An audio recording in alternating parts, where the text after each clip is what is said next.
Estamos tocando el tema de los delitos fiscales. En el segmento anterior estábamos hablando referente a la Ley Federal contra la Delincuencia Organizada y estábamos diciendo que estamos analizando una jurisprudencia para que nos quedara un poquito más claro de cómo estaba la situación de cierta responsabilidad que tenemos como contadores y pues con la única intención de que tengan cuidado con este tipo de situaciones cuando la logren detectar, pues yo creo que es muy recomendable hacerse a un lado. Tenemos entonces, estamos hablando de la jurisprudencia que se refiere a delincuencia organizada cuando existan datos objetivos y comprobables que permitan establecer razonablemente que una persona forma parte de una organización delictiva determinada. Su detención se actualiza en flagrancia en atención a la naturaleza del delito.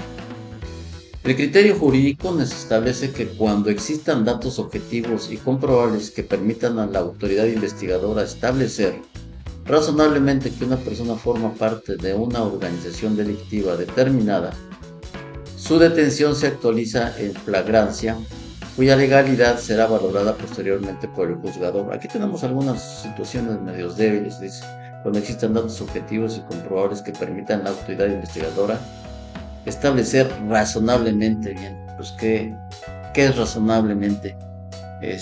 Pues ahí quedarían muchas dudas. Pues, ahí tendríamos alguna situación para podernos defender. Tenemos los hechos. Los tribunales colegiados de circuito contendientes analizaron si se actualiza la flagrancia en el delito de delincuencia organizada ante la detención de una persona respecto de quien previamente y acorde con los datos recabados en la investigación ministerial existe un señalamiento en su contra como integrante de una organización delictiva específica. Al respecto llegaron soluciones contrarias, pues uno de ellos concluyó que no, mientras que el otro sostuvo que sí es procedente. El criterio jurídico nos establece, o llegaron ellos a establecerlo, que cuando existan datos objetivos y comprobables que permitan a la autoridad investigadora establecer razonablemente que una persona forma parte de una organización delictiva determinada, su detención se actualiza en flagrancia, cuya legalidad será valorada posteriormente por el juzgador. Entonces esto va a ser valorado posteriormente por el juzgador, cual le deja mucha oportunidad a las autoridades para que, pues mira, tú estabas en la empresa trabajando y lo que veo es que, pues a lo mejor si le hiciste caso al dueño, le hiciste caso al directivo, al gerente o a tu jefe, de que aplicaras algunas facturas falsas, algunas facturas apócrifas y que hicieras el trámite del pago, pero tú no tienes ninguna explicación.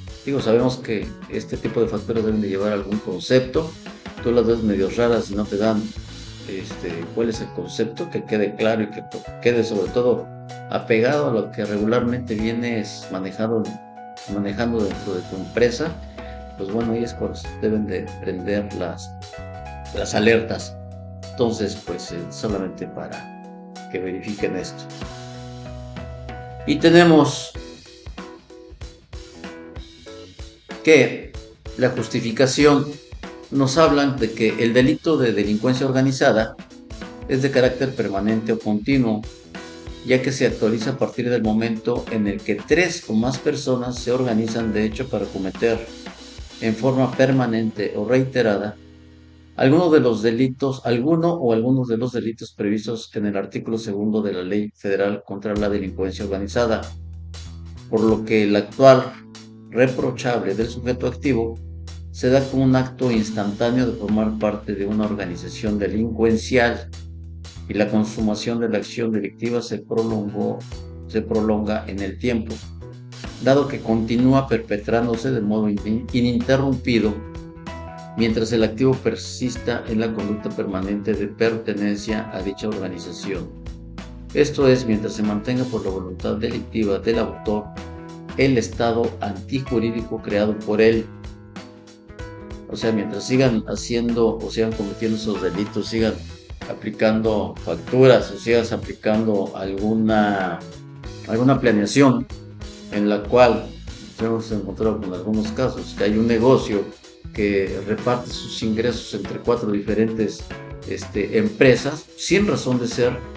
Pues bueno, ahí hay una manera de querer bajar los ingresos, en el negocio principal para evitar precisamente el pago de impuestos, que esa pudiera ser algún otro tipo de las situaciones. Si tú lo sabes como contador, pues no.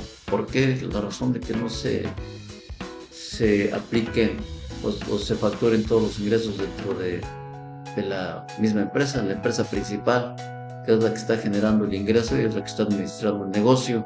Entonces, ahí ya existiría alguna duda. Asimismo, es un delito de mera actividad en virtud de que su actualización no trae como consecuencia un resultado material separado de la acción típica en espacio y tiempo. Tampoco requiere para su configuración la consumación o materialización de alguno de los delitos que pretenda llevar a cabo la organización. Por tanto, en atención a la naturaleza de dicho delito, en el supuesto de que existan datos objetivos y comprobables que permitan establecer razonablemente que una persona pertenece a una organización delictiva determinada y que conduzcan al investigador previamente al descubrimiento de esa circunstancia, su detención en cualquier momento se actualiza en flagrancia. O sea, ellos ya sabiendo que tú tienes ese tipo de actividades, que estás presentando malas declaraciones con menos ingresos, etcétera, etcétera, ya te pueden presumir que te agarran en flagrancia, aunque en ese momento no estás haciendo la declaración para omitir ingresos, pues ya quedan antecedentes de que ya las presentaste, ¿no? Entonces,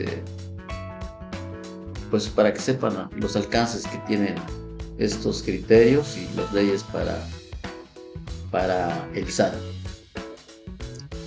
Por lo tanto, en atención a la naturaleza de dichos delitos, en el supuesto de que existan datos objetivos y comprobables que permitan establecer razonablemente que una persona pertenece a una operación delictiva determinada y que conduzca al investigador previamente al descubrimiento de esa circunstancia, su detención en cualquier momento se actualiza en flagrancia. Ok, ya lo hemos comentado. Siempre y cuando no se advierta que dejó de pertenecer a esa agrupación delincuencial o que ésta se disolvió. Lo que podría acontecer, por ejemplo, cuando se haya iniciado ante la autoridad ministerial una investigación y de la propia secuela surjan datos objetivos y referencias de carácter indiciario que permitan establecer razonablemente la identificación de alguna persona en específico que sea señalada como integrante de alguna agrupación delictiva integrada por más de 3 personas y organizada con sentido permanente para cometer alguno o algunos de los delitos señalados, o bien en cualquier otro supuesto en el que, no obstante, aún no se haya iniciado averiguación previa o carpeta de investigación, a juicio del juzgador exista un señalamiento, imputación o identificación directa o indubitable en contra de una persona como perteneciente a una organización delictiva determinada, así como cuando exista la aceptación espontánea y pública de la persona, de manera inequívoca, de su pertenencia a una agrupación criminal, ello con base precisamente en la ejecución del control preventivo provisional, apoyado en la sospecha justificada, o sea, nada más con sospechar justificadamente de que se está cometiendo un delito, como lo es el de la delincuencia organizada, que emerge de la existencia de esos datos, pues la naturaleza permanente del delito implica que en el momento de la detención subsiste el estado antijurídico creado por la voluntad del autor que forma parte de la organización delictiva. De ahí que es sorprendido durante la permanencia del delito, lo anterior, aun cuando al ser detenido no esté cometiendo alguno de los delitos pretendidos por la organización, ni existan hechos o comportamientos criminosos concretos que puedan ser apreciados por medio de los sentidos, ante la imposibilidad de la percepción sensorial que pueda presentarse, dada la esencia misma del delito, ya que los actos relativos a la pertenencia a una organización delictiva pueden o no materializarse de modo que permita la evidencia sensorial. Entonces, pues fíjense nada más qué barbaridad, tantas cosas, tantos temas que dejan abiertos. O sea, yo sospecho de que tú estás en contubernio con los jefes de la empresa porque tú tramitabas los cheques, aplicabas las facturas apócrifas, aplicabas eh, alguna planeación fiscal que va en contra de las leyes precisamente para, este, para evadir el pago de los impuestos, y por ese hecho pues ya eres sospechoso, eres delincuente y perteneces a esa organización delictiva. Aun cuando aquí viendo este punto también dice, aunque tú lo aceptes, y acuérdense que existe un principio fundamental en el derecho que es el derecho a la no autoincriminación. O sea, yo no te puedo decir que yo soy culpable nada más fuera de, o cuando agarres a la persona, cuando la detengas porque se espantó, y en ese momento de espanto pueden decir muchas barbaridades, que sí lo hicieron y hasta te dicen cómo lo hicieron. Todas esas pruebas son improcedentes para presentarlas en juicio. Entonces, solamente para su conocimiento. Tenemos entonces también en el Código Fiscal de la Federación, en el artículo 108, perdón, comete el delito de defraudación fiscal quien con uso de engaños o aprovechamiento de errores omita total o parcialmente el pago de alguna contribución u obtenga un beneficio indebido con perjuicio del fisco federal. Fíjense que aquí también está grave este asunto, porque si tú, lo que acostumbran a hacer muchos contadores, cuando tenían el problema de que no alcanzaba el dinero para hacer el pago de impuestos, no te alcanzaba, tienes prioridades, tienes que pagar primero la nómina, ya saben que esa es sagrada también, no puedes dejar de pagarla, y aparte están protegidos todos los derechos de los trabajadores. Entonces, tú le bajas a los ingresos o le subes a los egresos, la manera de tener una base más baja para el pago del impuesto, y pues ya estás manipulando los números y ya estás diciendo que tienes eh, menores ingresos, entonces ya estás cometiendo el delito de defraudación fiscal, de acuerdo con la interpretación de este artículo. Se refiere en su párrafo 2, el mismo artículo 108, la omisión total o parcial de alguna contribución a que se refiere el párrafo anterior.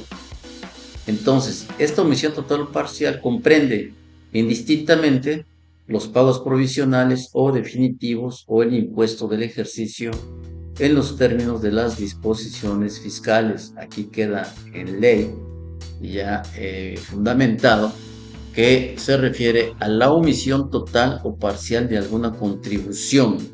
¿Ok?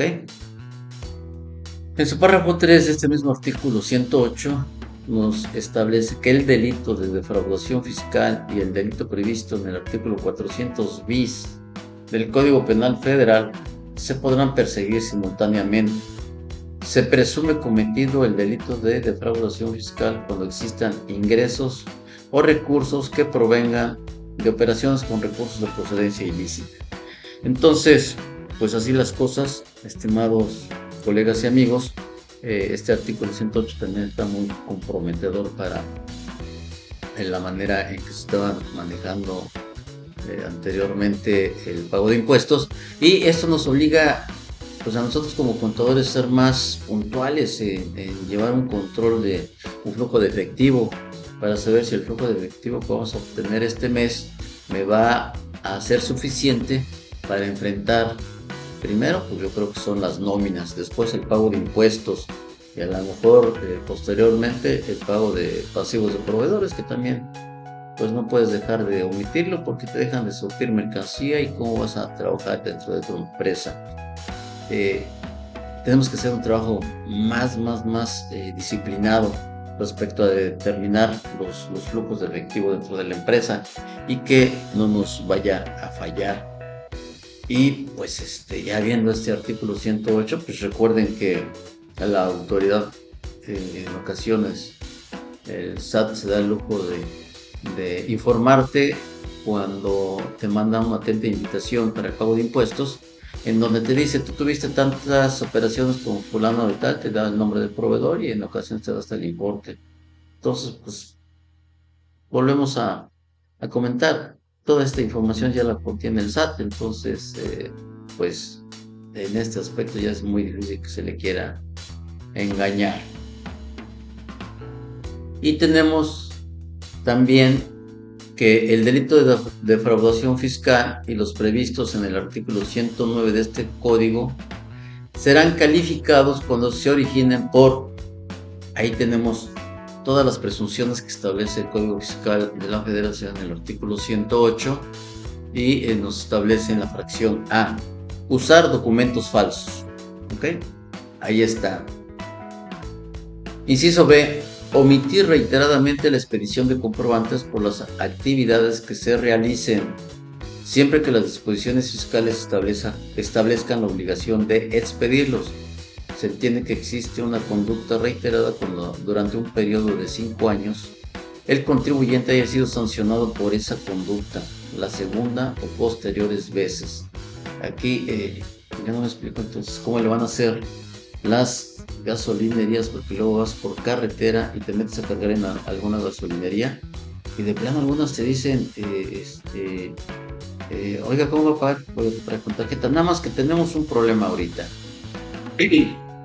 No podemos expedir facturas, tenemos una falla en el sistema.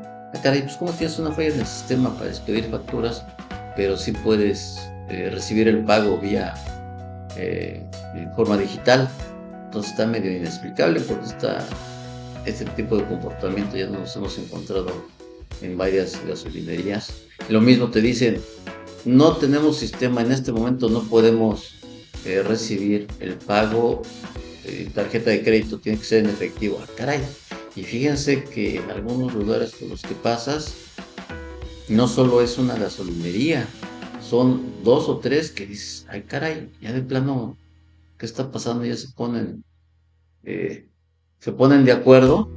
Entonces, pues lo único que puedes pensar es que dicen, no, pues no quieren declarar ahorita esa parte de los ingresos. ¿Por qué? Bueno, pues ellos saben cómo le hacen. En el inciso C de este mismo artículo 108 nos establece manifestar datos falsos para obtener de la autoridad fiscal la devolución de contribuciones que no le correspondan. ¿Ok? No obstante, metes o algunas empresas aplican facturas que no son buenas, que son falsas, y todavía pretendes que te devuelvan impuestos. Entonces, bueno, sí, es la audacia en su límite. Inciso D. No llevar los sistemas o registros contables a que se está obligado conforme a las disposiciones fiscales o asentar datos falsos en dichos sistemas o registros. ¿Ok? A ver, aquí sí este artículo también recuerden que tenemos obligación del control de inventarios en alguna ocasión. Alguna persona que lo único que hacía era hacer el trámite de importaciones en donde recibía, bueno, él no recibía la mercancía, hacía todo el trámite nada más documental. Él era el que hacía las compras y mandaba directamente la mercancía con el cliente.